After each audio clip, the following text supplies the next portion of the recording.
Margaret Ellison talked in the spring of the 9th year.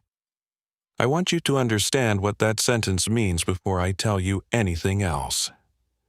12 years is a long time to keep a secret with 4 other people. 12 years of the same Dogman moving through the same stretch of rural Minnesota woodland along the back boundaries of 5 neighboring properties, 5 households, 5 families who had all seen it, and all made the same decision about what to do with what they had seen, which was nothing. 12 years of morning coffee on 5 separate porches, with 5 separate pairs of eyes that knew exactly what lived in the forest behind the properties, and 5 separate mouths that did not say so. 12 years of that particular kind of community, the kind built not on shared celebration or shared history, but on shared knowledge that none of you can speak aloud without consequences none of you are willing to accept. And then Margaret talked. Not to us, not to the 4 neighbors who had been keeping the same silence. To a reporter from a regional newspaper who was doing a story on rural property values in the county, and who asked Margaret, apparently as a casual aside, whether she had ever seen anything unusual in the woodland behind her property. Margaret said yes. By the following morning, Margaret Ellison was the most talked-about person in the county, and the 4 of us were sitting in my kitchen trying to decide what to do about it. By the following week, Margaret was found. I am going to tell you everything.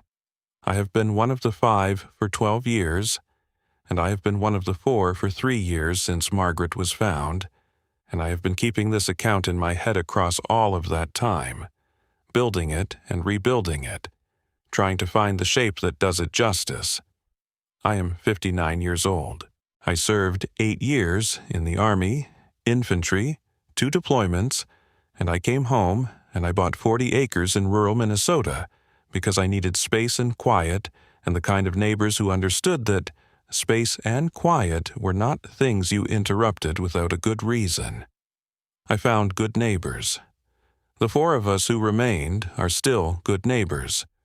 What we were not, and what I think about every single day, is good enough to Margaret Ellison when it mattered. This is what happened across 12 years, and what happened in the week after Margaret talked. The 5 properties sit along a 2-mile stretch of county road in a township that the state maps show as mostly woodland, with a few agricultural parcels mixed in. The woodland behind our properties is old growth in the sections that nobody has logged and managed second growth in the sections that were cleared in the early 20th century and have been coming back since. The old growth sections are deep enough that you can walk a mile into them from any of our back fence lines and not reach anything that looks like managed land on the other side. I moved to the property 18 years ago. My nearest neighbor to the north, a man named Carl Reuter, who had been farming his parcel since before I arrived, had been there for over 30 years by the time I showed up. To my south were the Ellisons, Margaret and her husband before he passed, who had been on their property for about 15 years when I arrived. Further south was a retired couple named Pam and Douglas Whitfield, who kept horses and ran a small boarding operation. And beyond them, at the far end of the 2-mile stretch, was a man named Frank Osberg, who had built his house himself over 2 years in the early part of the decade before I arrived, and who kept to himself in ways that the rest of us had come to understand and respect. 5 properties, 5 households, a combined total of somewhere between 80 and 90 years of accumulated presence on this specific stretch of land by the time the Dogman became something we all knew about and none of us discussed. I want to describe each of the neighbors briefly because they are the people this account is about, and they deserve to be understood as individuals rather than as a group. Carl Reuter was 63 when the 12 years began, a third-generation farmer with practical intelligence and a complete absence of tolerance for anything he considered nonsense. He had opinions about everything, and he shared them directly, and if you disagreed with him, he was willing to argue until one of you had changed your mind, which was usually him if the evidence went against his initial position. He was the neighbor I trusted most with a practical problem, because his judgment about practical things was usually right, and his willingness to say so directly meant you were not going to get a diplomatic version of the truth that left important information out. Margaret Ellison was 57 when the 12 years began, a retired schoolteacher who had moved to the property with her husband Gerald when Gerald retired from his work in the city. Gerald passed in the 4th year of the 12, a heart condition that had been present for years, and that finally ran its course on a January morning when the temperature outside was below zero, and the paramedics took 40 minutes to reach the property. After Gerald died, Margaret stayed. I had expected her to go back to the city, back to her children and grandchildren who were not in Minnesota, but she stayed, and she continued her garden and her book group and her morning walks along the county road. And she became, in the years after Gerald died, the neighbor I trusted most with anything that required clear thinking about something emotionally complex. Pam and Douglas Whitfield had been married for over 30 years by the time the 12 years began, and they operated their horseboarding business with a division of labor that was so complete and so efficient that I rarely saw them make a joint decision about anything, because they had divided the decisions between them long ago, and each one simply acted within their domain without consultation. Douglas handled the animals and the pasture management and the physical infrastructure. Pam handled the business side and the client relationships and anything requiring communication with the outside world. They were not the neighbors I went to with problems, but they were the neighbors I could count on absolutely in a practical crisis, which is a different and equally valuable thing. Frank Osberg was the neighbor I knew least across all the years. He was 45 when the 12 years began, and he lived alone, and he farmed a small kitchen garden and kept chickens, and he appeared at the county road approximately once a week, sometimes less. He was not unfriendly. He participated in the things that required participation, the occasional community cleanup of the drainage ditch along the county road, the informal gathering that happened most summers when someone had surplus garden produce and set it out with a note. But he had a quality of self-containment that I recognized from the Army, the quality of someone who has decided that the interior life is more than sufficient, and the exterior social world is something to engage with selectively rather than fully. I respected it. I did not presume to understand it. Those were the 5 of us when it started. Cool September air and the first smell of turning leaves in the woodland behind the fence line. That was the backdrop of the year the 12 years began, my 6th year on the property. I knew the woodland behind my back fence line the way I knew everything about the property, practically and specifically, with the particular knowledge that comes from 6 years of walking the same land in every season, and learning what it produces and what it holds and what it sounds like at different times of year and in different weather. I heard it first before I saw it, a sound from the woodland on a September evening that I was not able to immediately place, which was itself enough to stop me in my evening walk along the back fence line. On a farm, you develop an unconscious catalog of the sounds that belong to your land and the sounds that do not. The sounds that belong become invisible, processed automatically, requiring no conscious attention.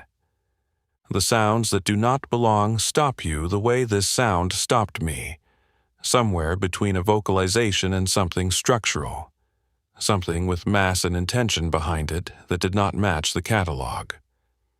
I stood at the back fence line for a long time.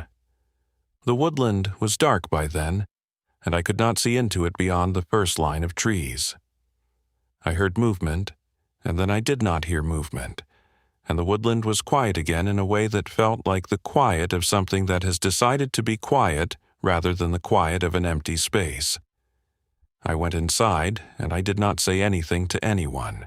2 weeks later, Carl Reuter knocked on my door at 7 a.m. with a cup of coffee for each of us, and a look on his face that I recognized from the Army, the specific look of someone who has seen something they need to talk about with someone who will not make them feel like an idiot for having seen it. We stood on my porch, and he told me what he had seen 2 nights earlier at the edge of his back fence line. I listened without interrupting. When he finished, I told him what I had heard 2 weeks before. We drank our coffee. We did not say much beyond what was required to establish that we had both encountered the same thing, and that it was not something we had a ready explanation for. Then Carl set down his cup and said one sentence that established the terms of the next 12 years. He said that as far as he was concerned, the less said about it, the better for everyone. I agreed. Not because Carl said it, though I respected Carl's judgment. Because I had arrived at the same position independently across the 2 weeks between my encounter and his visit to my porch. The Army had given me a very specific understanding of what happens when information reaches the wrong people, before the right people have had time to understand it and establish a framework for managing it, and that understanding told me that a dogman in the woodland behind 5 rural Minnesota properties was not information that would improve anything for anyone if it entered the general circulation. We did not discuss it with the others immediately. We did not need to. Within 2 months, every one of the 5 had had an encounter, and within 2 months we had all independently arrived at the same position that Carl had articulated on my porch. The less said about it, the better for everyone. The silence formed the way silences form among people who are intelligent and practical, and who share a specific understanding of what a particular piece of information can do if it leaves the container that is currently holding it. Not through any explicit agreement or formal meeting or stated terms. Through 5 people with good judgment making the same judgment independently, and then confirming with each other, one at a time, in small conversations and significant looks, and the particular vocabulary of people who live in close enough proximity that full sentences are often unnecessary. By the end of the first year, all 5 of us knew that all 5 of us knew. And all 5 of us had agreed, without stating the agreement explicitly, that what we knew would stay among the 5 of us. I am going to tell you what the 12 years were like, because the 12 years are the context without which the 9th year and Margaret's talking and what followed cannot be fully understood. The Dogman was a consistent presence in the woodland across all 12 years. Not daily, not even weekly in most seasons, but regular enough and patterned enough that across the 12 years we all developed an understanding of its habits and territories and seasonal movements that was more detailed and more reliable than anything I had read in the accounts that circulated informally among rural communities in the upper Midwest. We knew when it was more active, which was the transitional seasons, late autumn and early spring. We knew which sections of the woodland it preferred, which was the old growth in the northern section behind Carl's property and mine, as opposed to the managed second growth in the southern section behind the Whitfields and Frank. We knew that it was aware of all 5 properties and moved differently along the back boundaries of each of them, which we understood from the different qualities of sign and sound that each of us reported in our informal conversations. I want to describe what those informal conversations were like, because they were an important part of what the 12 years were. Nobody called them meetings. Nobody set an agenda. They happened the way things happen between close neighbors on a rural road, at the fence line in the morning, on the county road during the evening walk, in someone's kitchen when a visit for some practical purpose extended into an hour of conversation about other things. What happened in those conversations was the gradual building of a shared picture, each of us contributing what we had observed from our own position. The picture becoming more complete and more detailed across the years as the observations accumulated. Carl was the most systematic observer among the 5 of us. His farming background and his practical intelligence produced the kind of documentation that was not written down, but was held in his memory with the precision of a person who measures everything and discards no data. He could tell you what the Dogman had been doing behind his property in any given month across 12 years, with a specificity that made my own observations feel impressionistic by comparison. Margaret was the most perceptive observer, not perceptive in the way Carl was systematic, not in the collection and retention of detail. Perceptive in the specific sense of reading something correctly the first time, rather than building up to the correct reading through accumulated evidence. Margaret could spend 5 minutes at the fence line and come away with an understanding of what the Dogman had been doing in that section of woodland that would have taken me an hour of careful observation to arrive at. I asked her once how she did it, and she said she did not know, that it was the same thing she had done for 30 years as a teacher, reading a room of 28 children at once, and knowing which 3 needed attention before any of them said a word. The Whitfields observed less than the others, but reported more reliably on what they did observe.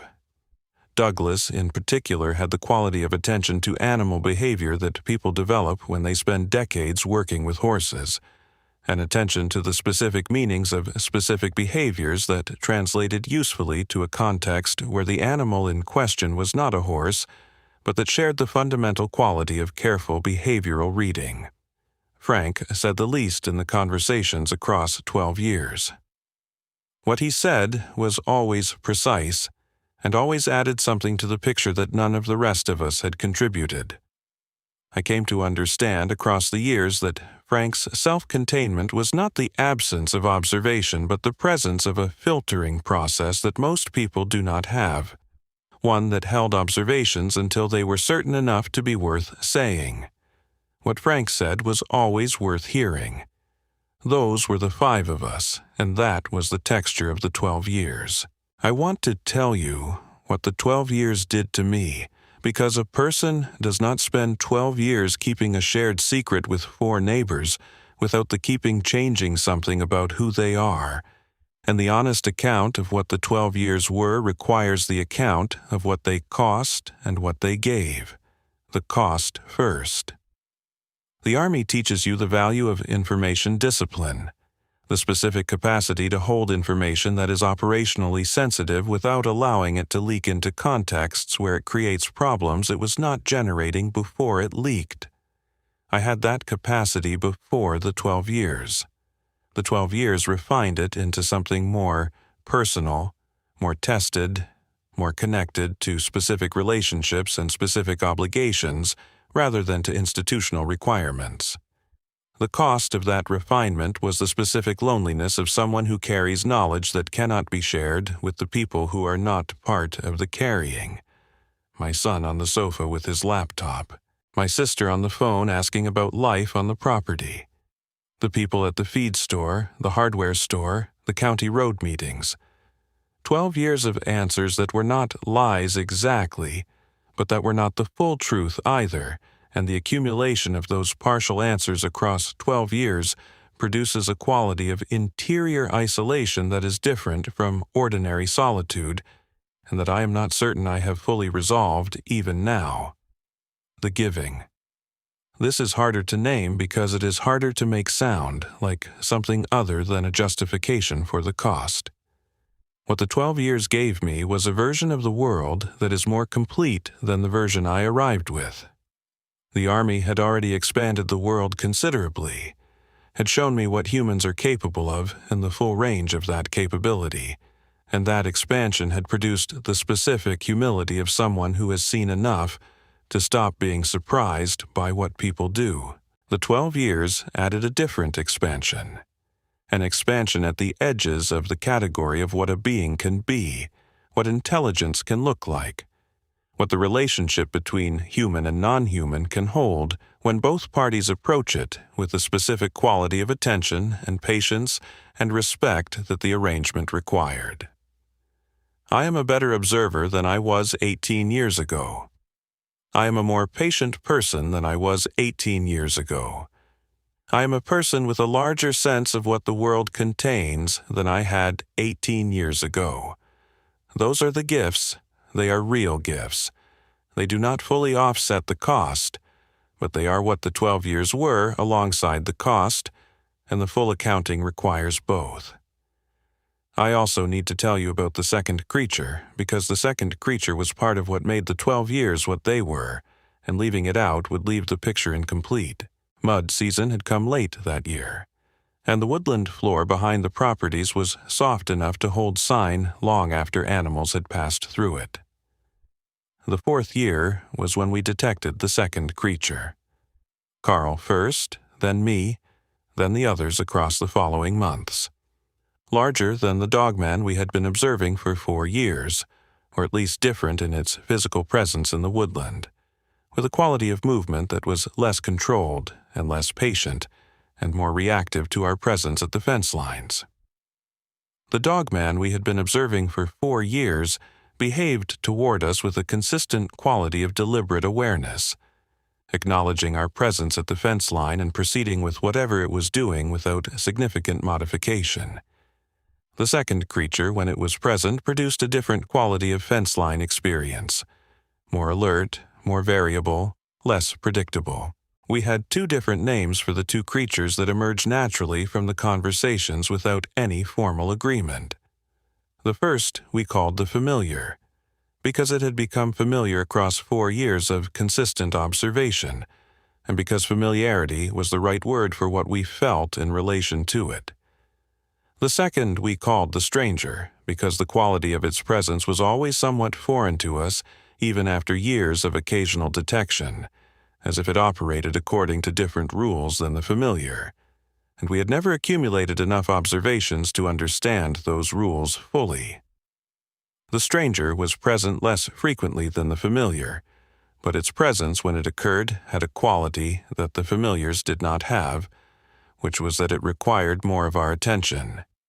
You could stand at the fence line while the familiar moved through the woodland behind your property, and feel, if not comfortable exactly, then something in the vicinity of comfortable. You could not do that with the stranger.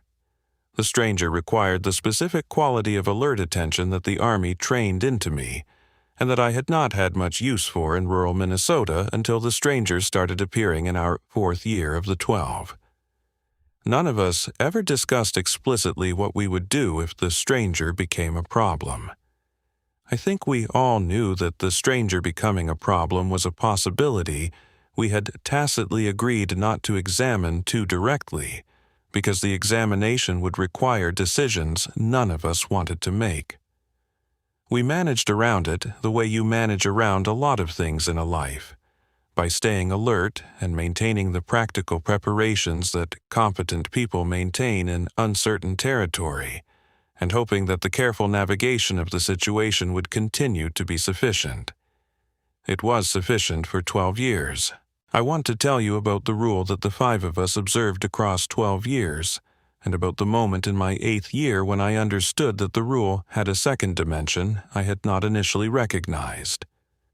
The rule was this: none of us, in any conversation we had with anyone outside the 5 properties, acknowledged what we had seen or what we knew. This was the core of the 12 years of silence, and it held absolutely across all 12 years for 4 of the 5 of us. We had not stated it as a formal rule at any point. It had formed the way Carl described it in my kitchen in the 1st year, and it held because each of us understood why it held, and because the understanding was sufficient without the formal statement. I had kept that rule without difficulty for 7 years. The difficulty I encountered in the 8th year was not with the rule itself, but with a question the rule raised that I had not been fully honest with myself about until then. The question was whether the silence was entirely for us or also for the familiar. I had been telling myself across 7 years that the silence was a practical protection against consequences none of us wanted, which was true. The flood of attention and equipment and institutional response that would follow confirmed sightings of a dogman in rural Minnesota would disrupt the lives of 5 property owners in ways none of us wanted to experience, and that were entirely foreseeable. The silence protected us from those consequences, and the logic of that protection was clear and sufficient. But in the 8th year, at my fence line on an evening in late September, the familiar appeared at its observation distance, and I looked at it across 50 yards of open space, and I asked myself honestly whether the silence was also protection for it, whether the careful and consistent quiet that 5 neighbors had maintained across 8 years had a value for the creature in the woodland that was independent of the value it had for us. Whether the silence was, from the familiar's perspective, a form of respect, an acknowledgement that what lived in the woodland behind our properties had a right to the privacy and the undisturbed continuation of whatever it was that it did in that woodland, and that 5 human beings keeping their mouths shut about what they knew was how that respect was expressed in practical terms.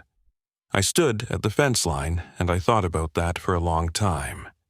Then I thought about "we know," the 2 words from the year before, and I understood that the familiar's confirmation that it knew about the 5 of us, and the silence was also a confirmation that it understood what the silence was, that it was not simply observing 5 human beings who happened to be keeping quiet. It was in relationship with 5 human beings who were keeping quiet as a form of respect, and that relationship was different from what I had been calling it in my own internal accounting, which was observation from a careful distance. The rule had 2 dimensions. It protected us, and it honored the familiar. Both of those things had been true from the beginning. I had only been acknowledging one of them. I went home, and I added several pages to my field notebook that evening, and I did not sleep well that night. And by the following morning I had arrived at a version of the 12 years that was larger and more honest than the version I had been holding before. In my 8th year on the property, the 6th year of the 12, my son came to visit for a long weekend and brought his laptop and spent a portion of Saturday afternoon showing me how to use a search function to find accounts of unusual wildlife encounters in rural Minnesota. He was trying to be helpful in the specific way that adult children are helpful when they believe their parents are isolated and need more engagement with the world. I spent 40 minutes with him looking at websites about Dogman encounters in the upper Midwest, reading accounts from hunters and farmers and rural property owners that matched what I had been observing for 6 years, in ways that were either confirmation or confirmation bias. At one point, my son read aloud from one of the accounts, a detailed description of a Dogman encounter in a woodland setting in northern Minnesota, and asked me with the specific casualness of someone who thinks they are being subtle whether anything like that had ever happened near my property. I told him I had never seen anything like that. My son looked at me for a moment. He is a perceptive person who got that quality from his mother and not from me. Then he said that was probably good and closed the laptop. I sat with the specific feeling of a person who has just lied to his adult child about something significant and justified it to himself on grounds that he is not entirely certain are as solid as he presents them to himself. I still think the justification was right. I also still think about the moment. In the 6th year, something happened that changed the character of the 12 years in ways I am still processing. Dry ground that September, the kind of autumn dryness that comes after a drought summer in Minnesota, and that makes the woodland floor loud underfoot. I had been at my back fence line for a short time one evening, doing nothing in particular beyond the evening fence walk that had been part of my routine since the 1st year, when the familiar appeared at the edge of the tree line approximately 50 yards from my position. It did not behave the way it usually behaved at that distance, which was to register my presence and continue moving through the tree line in whatever direction it had been moving. It stopped. It oriented toward me in a way that was direct and specific, not the peripheral registration of a creature accounting for a nearby presence, but the focused orientation of something looking at something it intends to look at. We stood like that for several minutes. I did not move. The Army had trained the impulse to fill silence with action out of me years before, and I had 30 years of post-Army life reinforcing that training. I stood at my fence line and I looked at the familiar looking at me and I waited. Then it placed something at the base of the tree nearest to my position. Placed it deliberately, the way you place something when the placing is the point, and not just the deposit of an object at a location. Then it moved back into the woodland and was gone. I went to the tree. At the base of the trunk, in the exposed roots, there was a stone. Smooth and dark, palm-sized, with marks on one face that I spent a long time looking at in the fading light, before I picked it up and brought it inside. I showed it to Margaret the following morning. She held it for a long time and turned it over, and looked at the marked face with the specific quality of attention she brought to things that required reading. Then she said that she thought it was a gift. Not a gift in the sense of an object transferred from one party to another as an expression of sentiment. A gift in the older sense, the sense of something given to establish a relationship on reciprocal terms. Something given so that something could be expected in return. I asked her what she thought was being expected in return. She said she thought it was being expected that I acknowledge it, that I demonstrate in some way that the gift had been received and understood as a gift, rather than overlooked or misinterpreted as something else. I put the stone on my kitchen windowsill. The following evening, I went to the same fence line position at the same time, and I stood there for the same amount of time. The familiar was not visibly present, but the quality of the woodland was different from an empty woodland in the specific way it was always different when the familiar was somewhere in it, and I stood there for the full time I had stood the previous evening, and then I went inside. The stone exchange became a pattern across the remaining 6 years of the 12. Not frequent, not on any regular schedule. 3 more stones appeared at the base of that tree across the 6 years, each one placed in the same deliberate way, each one marked on one face with patterns I could not decode, but that I documented in photographs and in my field notebook. I left something at the base of the tree after each stone was found, always a practical object from my daily life, always chosen with the specific attention of someone making an offering they want to be understood as intentional.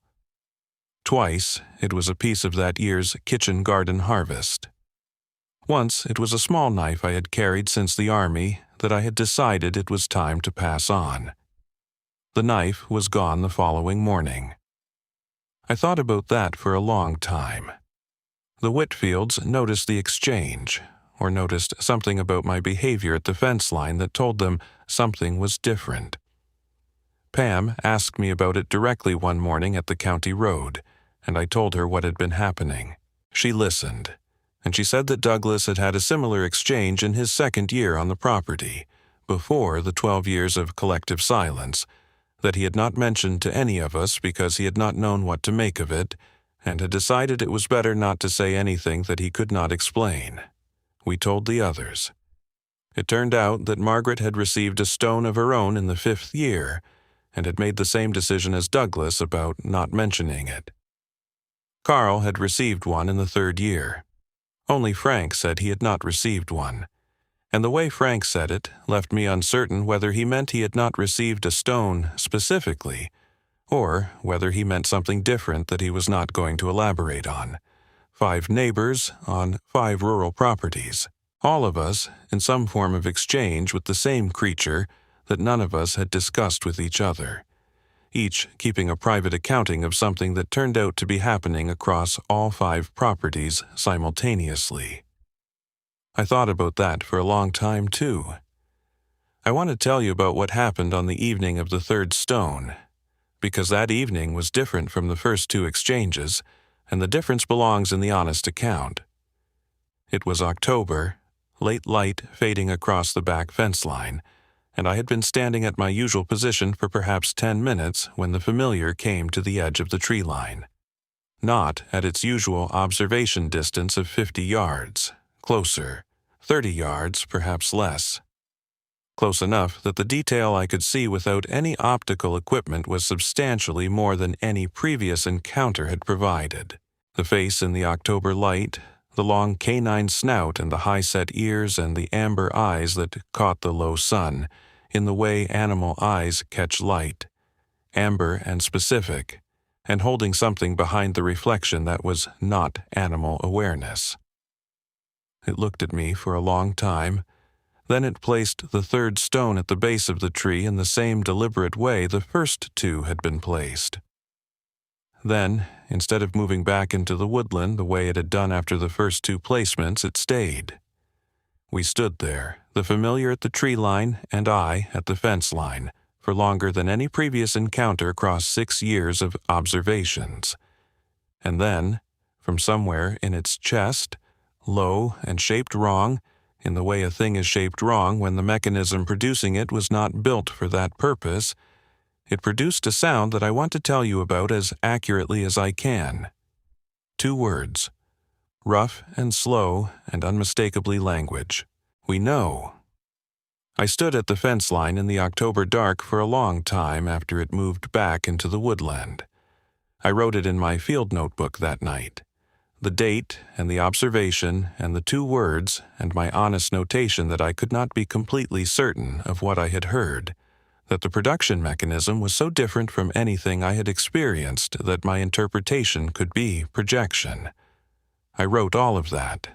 And then I wrote what I actually believed, which was that, after 6 years of observing my property and receiving my gestures at the fence line and placing stones at the base of the tree, the familiar had decided to confirm something about the nature of the arrangement, that the awareness was not one-sided, that the 12 years of 5 neighbors keeping a shared silence had not gone unobserved by the thing the silence was protecting. We know. I told Margaret about it the following morning. She sat with her coffee for a long time after I finished. Then she said that she had thought as much for years, that the specific quality of the familiar's behavior toward each of us individually had always felt like the behavior of something that understood the broader context, not just the individual encounter. That it knew about the 5 of us, and knew about the silence and had known for a long time. I thought about that across the remaining 6 years of the 12. I think about it still. Frank Osberg deserves more space in this account than I have given him, because he is the member of the 5 whose experience of the 12 years I understand least, and who I think understood the 12 years most completely. I told you that Frank said the least, and that what he said was always precise and always worth hearing. I want to give you a specific example of what I mean by that. In the 10th year of the 12, at a fence-line conversation with Carl in the early autumn, the 3 of us ended up discussing something that all 5 of us had been circling around for years without directly addressing, which was the question of what obligation we had, if any, to the familiar. Whether the 12 years of keeping the silence and the exchanges and the shared observation constituted a relationship that carried obligations beyond practical self-interest. Carl said that the question was unanswerable, and that unanswerable questions were not worth spending time on when there was practical work to be done, which was Carl's position on most philosophical questions and which was not entirely wrong. I said that I thought the question was answerable, and that the answer was yes, we had obligations, though I was uncertain about the specific content of those obligations. Frank had been quiet across the whole conversation in the way Frank was quiet. Not the absence of thought, but the presence of filtering. When we finally asked him directly what he thought, he said one sentence. He said that the familiar had been keeping its side of the arrangement for 12 years, and that the arrangement had 2 sides. Carl and I looked at each other. Frank had named what neither of us had been willing to name directly, which was that the relationship was not a unilateral gift from the familiar to the 5 of us. 5 neighbors who had been fortunate enough to see something extraordinary and wise enough to keep quiet about it. The relationship was an arrangement with 2 parties and 2 sets of obligations, and that the familiar had been keeping its side for 12 years meant the 5 of us had better be keeping ours. That sentence from Frank in the 10th year is part of why I am telling this account now. The silence was one side of our obligation. The honest accounting of what happened is the other side. The silence was appropriate when the silence was appropriate. The honest accounting is appropriate now. Both of those are ways of keeping our side of the arrangement, and Frank's sentence made me understand that a decade before I was ready to act on it. I need to tell you what Margaret was like in the months before she talked, because the talking did not come from nowhere, and it did not come from carelessness, and it did not come from a failure of the judgment that had made her the clearest thinker among the five of us across 9 years of shared silence. Margaret was alone. I want to be direct about that because I think it is the most honest explanation for what happened, and because being direct about it is the only way to honor her memory, rather than reduce her to a cautionary example in someone else's account of their own choices. Gerald had died in the 4th year. The children and grandchildren were in other states. The book group was twice monthly, and the morning walks were solitary, and the horseboarding operation the Whitfields ran was neighborly, without being intimate. And Carl and I and Frank were not the kind of company that filled the specific kind of loneliness that Margaret carried across those years, which was the loneliness of a person who had spent 30 years in a marriage that had been genuinely good, and who was now in the remainder of a life that was also good in practical terms, but that had a quality of absence at its center that practical goodness does not address. I knew she was lonely. I visited more than I would have otherwise. I included her in things when I could. But I was not Gerald, and none of us were Gerald, and the 12 years of shared silence, which had been a source of genuine connection among the 5 of us across the years, had a different weight for Margaret in the years after Gerald than it had had when Gerald was alive. When Gerald was alive, the silence was something they carried together. After Gerald died, it was something she carried alone. The reporter from the regional newspaper came to Margaret's property on a Tuesday in April of the 9th year to ask about rural property values in the county. Margaret made him coffee, and they sat at her kitchen table, and he asked his questions and she answered them, and then, at the end of the conversation, as she was walking him to the door, he asked her as a casual aside whether she had ever seen anything unusual in the woodland behind her property. Margaret said yes. She told him about the familiar. Not everything, not the stones, and not the years of collective observation, and not the 4 other neighbors who had seen the same thing. But enough. The quality of it. The intelligence behind the eyes. The specific way it had moved through the woodland behind her property across 9 years. The grief that had accompanied its presence, she said, which was not the grief of fear, but the grief of something beautiful that she had been keeping to herself for years, with nobody to share it with, except 4 neighbors who understood the importance of keeping it, and who were therefore the wrong people to share it with. The reporter printed what she told him. The regional paper ran the story on a Thursday. By Friday, it was on 3 national news aggregators, and the calls had started coming to the county office, and 2 people with equipment had driven past our properties on the county road, and Margaret had received 4 calls from producers of television programs about unusual wildlife. We met in Carl's kitchen on Friday evening, Carl and I and the Whitfields and Frank, not to decide what to do about the outside attention, which we understood was beyond our ability to manage at that point, to decide what to do about Margaret. Carl said we should not do anything. He said Margaret had made her choice and the consequences of the choice were Margaret's to manage, and our involvement in managing them would only draw attention to the 4 of us that we did not want. He said it plainly and without malice, and he was right from a purely practical standpoint, the way Carl was usually right from a purely practical standpoint. I did not agree with him. I said that Margaret had made a choice in circumstances that we had contributed to by maintaining a silence that had become, in the years since Gerald died, a form of isolation for her rather than a form of protection. I said we owed her our support regardless of whether that support cost us something. Pam Whitfield agreed with me. Douglas was uncertain. Frank said nothing for a long time, and then said that Margaret had probably understood the consequences when she talked and had talked anyway, which meant she had decided the consequences were worth it. And perhaps the respectful response to that decision was to trust that she had made it with her full intelligence. We did not reach an agreement. We went home and we went to bed, and the following morning Margaret was found. I am going to tell you what the official account of Margaret's discovery said, and then I am going to tell you what I believe the official account did not capture and cannot capture, because the official account is built from the framework of what the county sheriff's office and the state investigators understand to be possible. And the framework of what is possible does not include what I know from 12 years of observation. Margaret was found on the Saturday morning, 5 days after the newspaper story ran. She was found by Carl, who had not seen her on her morning walk for 2 days, and who went to check on her when she did not answer his call. She was found at the back of her property, at the fence line that bordered the woodland. She was not injured.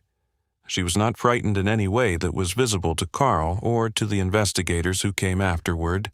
She was sitting at the fence line with her back against the fence post and her hands in her lap, and a quality of stillness that Carl described to me afterward with a precision that I recognized as the description of someone in a state that had a specific medical name, but that the medical name did not fully capture. She was alive. She is still alive.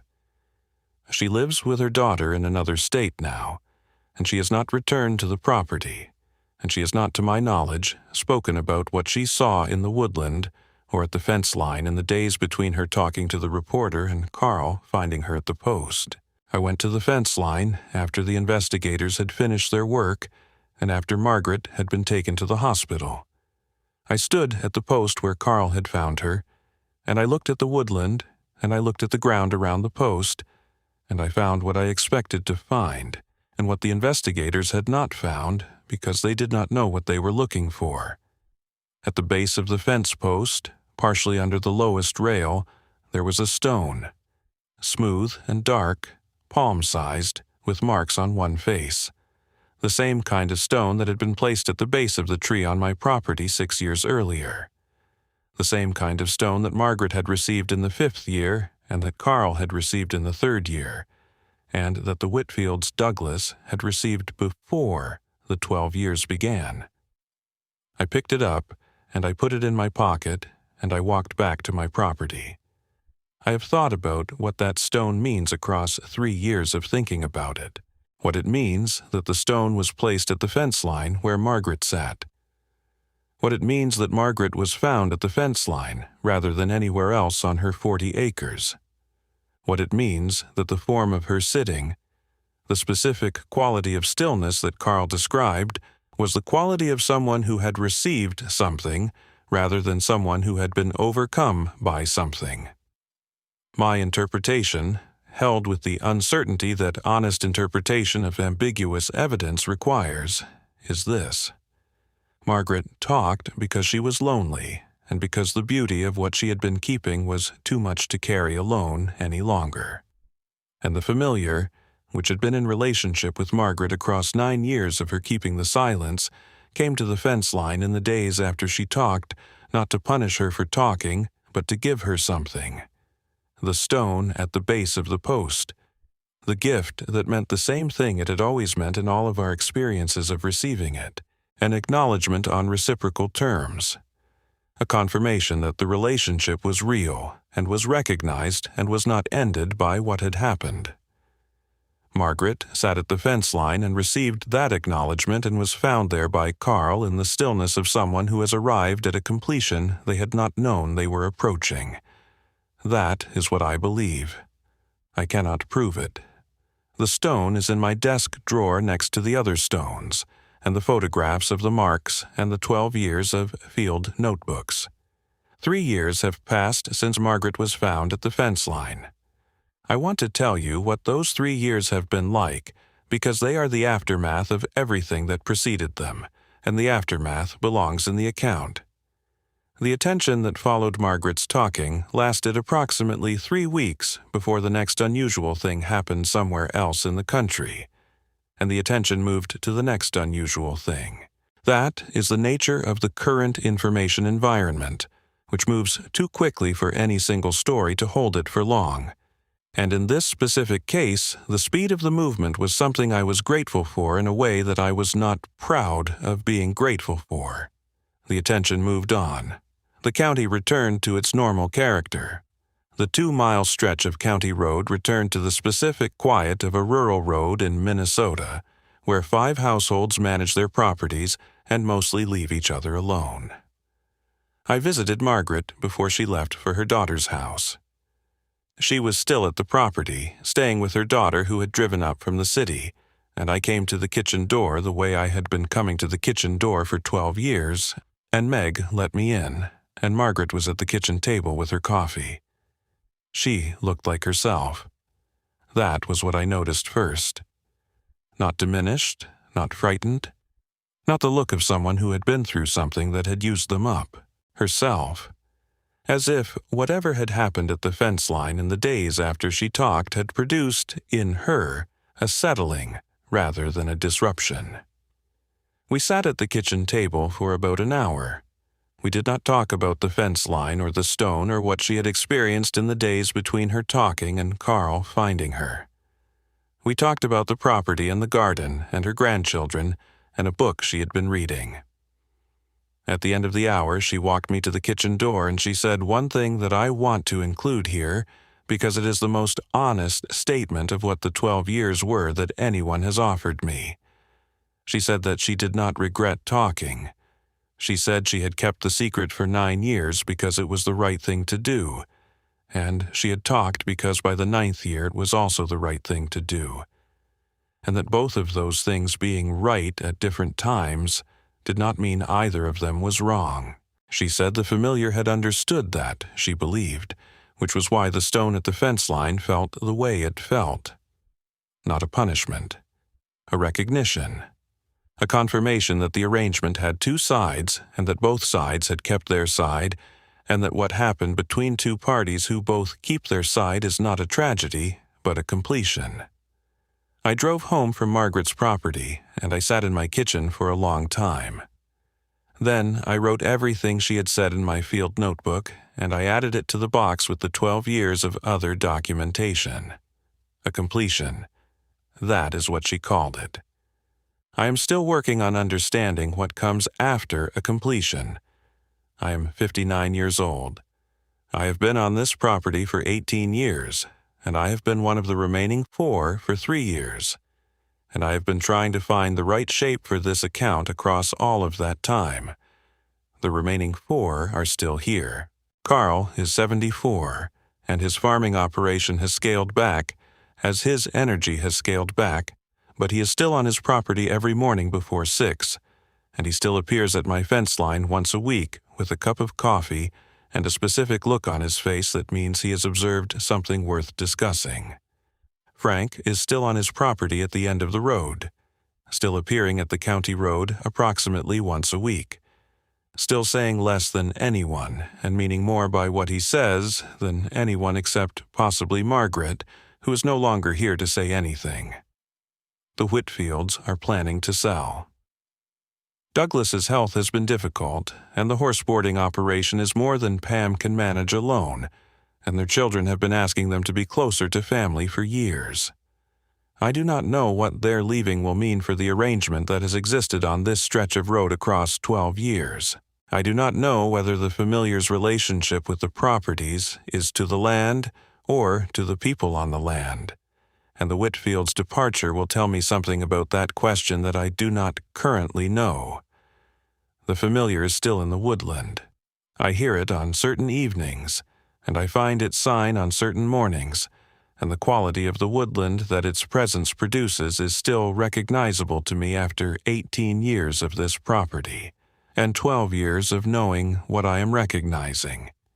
The stranger is less frequent than it was in the middle years of the 12, but it has not disappeared entirely, and I maintain the attention to it that the Army trained into me, and that 12 years of living adjacent to something I do not fully understand has made second nature. I have not received another stone since the 6th year, I leave something at the base of the tree at my back fence line every autumn. Not every year, but most years. The same gesture I have been making since I understood what the gesture was. The objects I leave disappear the same way they always have. I want to say something about Margaret before I close this account because she deserves more than to be the cautionary element in a story about other people's silence. Margaret was right about the beauty of it. Whatever it costs to carry that beauty in silence, whatever it costs to be the person who could not carry it any longer, the beauty was real, and her recognition of it was real, and the 12 years of careful and honest attention she brought to the woodland behind her property were as valuable and as honorable as anything any of us did across those 12 years. She broke the silence because she was human, and because humans are not built for indefinite, solitary keeping of beautiful things, and because the person she would have shared it with was gone, and the 4 people who shared her knowledge were the wrong people to share it with, for the same reason that makes the knowledge valuable in the first place. I am telling this account now because the silence has already been broken. Margaret broke it 3 years ago, and whatever the consequences of the breaking were, they are already the consequences they are going to be. The reporters who came in the week after the story ran have found other stories. The television producers have moved to other unusual wildlife. The county has returned to being a county in rural Minnesota, where nothing of particular note is happening to anyone outside of the people living here. The familiar is still in the woodland. It has been in the woodland for longer than any of us have been on our properties, and it will be in the woodland after all of us are gone.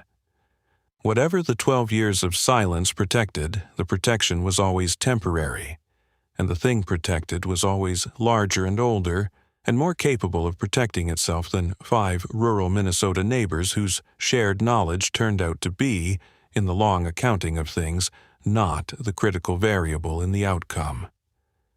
Margaret is alive, and she is with her daughter, and I hope she is not carrying anything she does not need to carry. The stone from her fence line is in my desk drawer with the others. 4 stones from my years on this property plus the one from her fence post. I look at the marks on them sometimes and I think about the system they represent and about the 12 years and about what it means to keep a beautiful thing in silence for a long time, and what it costs and what it gives.